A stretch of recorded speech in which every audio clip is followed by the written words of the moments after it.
శ్రీ గురుభ్యో నమ. అష్టాదశ పురాణాల్లో ఒకటైనటువంటి పద్మపురాణంలో మాఘమాస మహత్యంలో 21వ అధ్యాయం.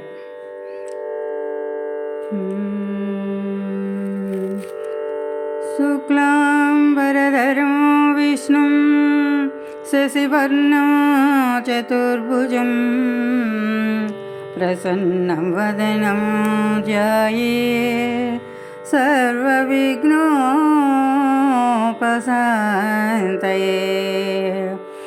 అగజానన పద్మార్కం గజాననమహర్నిశం అనేకదంతం భక్తానాం ఏకదంతముపాస్మహే.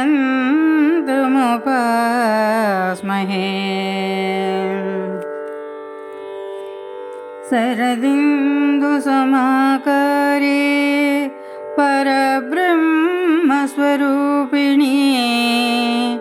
బాసరపీఠనిలయే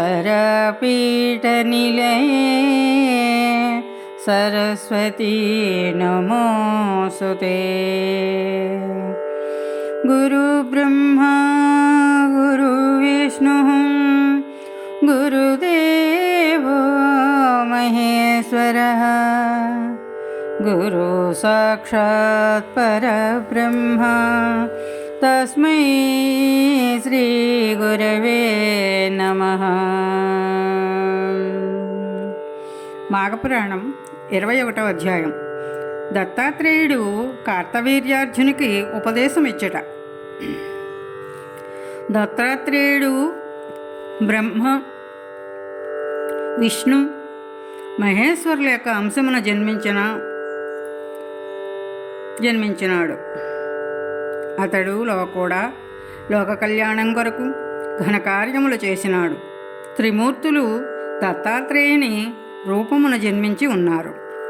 దత్తాత్రేయుని కాలంలో కార్తవీర్యార్జునుడనే క్షత్రియ వీరుడు మహిష్మతి అను నగరాన్ని రాజధానిగా చేసుకుని పాలించుచుండెను. అతనికి గురువర్యులు దత్తాత్రేయుడు. ఒకనాడు దత్తాత్రేయుని ఆశ్రమమునకు కార్తవీర్యార్జునుడు వెళ్ళి నమస్కరించి, గురువర్య, మీ అనుగ్రహం వలన అనేక విషయాలు తెలుసుకొని ఉంటుని. మాఘమాసం యొక్క మహాత్మ్యమును విని ఉండలేదు. కాన మాఘమాసం యొక్క విశిష్టతను గురించి, మాఘమాస స్నాన ఫలము గురించి నాకు వివరించవలసిందిగా కోరుచున్నానని దత్తాత్రేయుని కోరాను. దత్తాత్రేయుడు కార్తవీర్యార్జుని కోరికను మన్నించి ఈ విధంగా వివరించెను. భూపాల, భరతఖండములోనున్న పుణ్యనదులకు సమానమైన నదులు ప్రపంచమందెత్తటనూ లేవు. ఈ నదులలో ముఖ్యమైనది 12. అందుచేతని వీటికి పుష్కర ప్రవేశం కలుగుచున్నది. బృహస్పతి ఒక్కొక్క సంవత్సరము ఒక్కొక్క రాశి యందున్నప్పుడు ఆయా నదులకు పుష్కరారంభం జరుగును. కనుక అటువంటి నదుల యందు స్నానము చేసి దాన పుణ్యములు ఆచరించిన యెడల దాని వలన కలుగు ఫలమును వర్ణించుట నాకు కూడా సాధ్యం కాదు. అందును మాఘమాసమునందు నదిలో స్నానము చేసిన గొప్ప ఫలితం కలుగుటియేగాక జన్మరాహిత్యం కలుగును. కనుక ఏ మానవుడైనను మాఘమాసములో నదీ స్నానము తప్పకుండా చేయవలను. అట్లు చేయని వాడల ఆ మనుజుడు జన్మజన్మలందు తాను చేసుకున్న పాపఫలములు అనుభవించక తప్పదు. మాఘమాసంలో సూర్యుడు మకర రాశి యందుండగా మాఘస్నానము చేసి ఒక సద్బ్రాహ్మణునకు దానధర్మములు చేసినచో పంచమహాపాతకములు చేసిన వాడైనను ముక్తి పొందగలడు అని దత్తాత్రేయుడు కార్తవీర్యార్జునునికి ఈ విధంగా చెప్పుచున్నాడు. పూర్వకాలమున గంగానదీ తీరమున ఉత్తర భాగమున భాగ్యపురమనే పట్టణము గలదు. అందు నివసించు జనులు భాగ్యవంతులు. గొప్ప వ్యాపారములు చేసి ధనం బాగా సంపాదించి అపర కుబేరుల వలె ఉన్నారు. ఆ నగరములో హేమంబరుడు అనేటువంటి వైశ్యుడు కలడు. అతడును గొప్ప ధనవంతుడు. బంగారు నగలు నాణెములు రాసుల కొలది ఉన్నవాడు. మరికొంతకాలమునకు హేమాంబరుడు చనిపోయెను. తండ్రి చనిపోగానే ఇద్దరన్నదమ్ములు తండ్రి ఆస్తిని భాగములు చేసి పంచుకొని ఇష్టం వచ్చినట్టులా పాడు చేయుచుండరి. ఇద్దరూ చెరొక ఉంపుడుగత్తెను చేరదీసి కులభ్రష్టులై ఉండేరి. ఒకనాడు పెద్ద కుమారుడు దైవవశమున అడవిలో పెద్ద పులి నోటబడి చనిపోయినాడు. చిన్న కుమారుడు వేశ్యతో ఉద్యానవనంలో విహరించుచుండగా కర్మవశాత్తు త్రాచుపాము కరచుల చేత నోటి వెంట నొరుగులగొచ్చు చనిపోయినాడు. ఆ విధంగా హేమంబరుని కుమారులిద్దరూ కూడా చనిపోయినారు. యమదూతలు వచ్చి వారిద్దరిని యమలోకమును తీసుకుని వెళ్ళిరి. చిత్రగుప్తుడు వారి జాబితాలు చూసి పెద్దవాణి నరకంలో పడవేయమన్నాడు, రెండవ వాణిని స్వర్గలోకమునకు పంపించమన్నాడు. అప్పుడు ఆ చిన్నవాడు చిత్రగుప్తునితో ఇట్లా అన్నాడు, అయ్యా, మేమిద్దరము ఒకే తండ్రి బిడ్డలము, ఇద్దరము ఒకే విధంగానే పాపాలు చేసి ఉన్నాము. అయినా అతనికి నరకమేళ, నాకు స్వర్గమేళ ప్రాప్తించును అని అడిగాను. ఆ మాటకు చిత్రగుప్తుడు, ఓయి వైశ్యపుత్ర, నీవు నీ మిత్రుని కలుసుకోవడానికి ప్రతిదినము గంగానది దాటి అవతలవడున నీ స్నేహితునితో సంభాషించి వచ్చుచుండేవాడు. అటులనే మాఘమాసంలో నదిని దాటుచుండగా కెరటాల జల్లులు నీ శిరస్సుపై పడినవి, అందువల్ల నీవు పవిత్రుడవైనావు. మరొక విషయం ఏమిటనగా నీ మిత్రుడు బ్రాహ్మణుడు.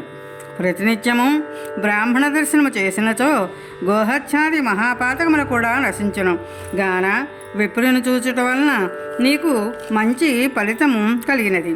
అదియునుగాక ఆ బ్రాహ్మణుడు పఠించు గాయత్రీ మంత్రము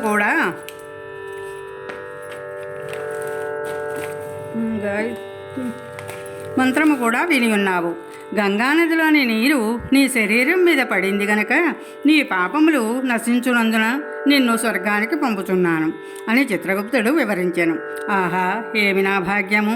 గంగాజలము నా మీద పడినంత మాత్రముననే నాకింతటి మోక్షము కలిగినదా అని వైశ్యకుమారుడు సంతసించి దేవతలతో స్వర్గలోకమునకు వెళ్ళిపోయాను. మాఘపురాణం 22వ అధ్యాయం. గంగాజల మహాత్మ్యమును ఓ కార్తవీర్యార్జున, శివపూజ గురించి, శివ మహాత్మ్యమును గురించి వివరించేదను వినుము. మున్ను శ్రీరామచంద్రుడు రావణుని చంపుటకు సముద్రంపై వారధి కట్టిన చోట శివలింగమును ప్రతిష్ఠించి శివుని ధ్యానించి వారధిని దాటి రావణుని చంపెను.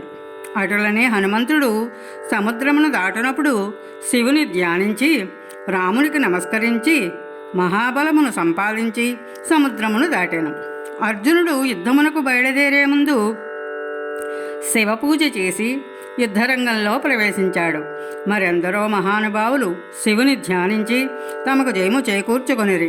స్త్రీలు తమ మనోవాంఛను ఈడేర్చుకొనిరి గనక పూజలందు శివపూజ పవిత్రమైనది. అటులనే నదులలో గంగానది పరమ పవిత్రమైనది. ఎటులనగా గంగాజలం విష్ణుపాదముల నుండి పుట్టినది, శివుని శిరస్సు నుండి ప్రవహించునట్టు అయినందున పాపరహితమైనది. గంగాజలంలో స్నానము చేసినచో మహాపాపములు సైతము వహరించిపోవును గాన గంగాజలమునకు అంత ప్రాముఖ్యత ఉన్నది.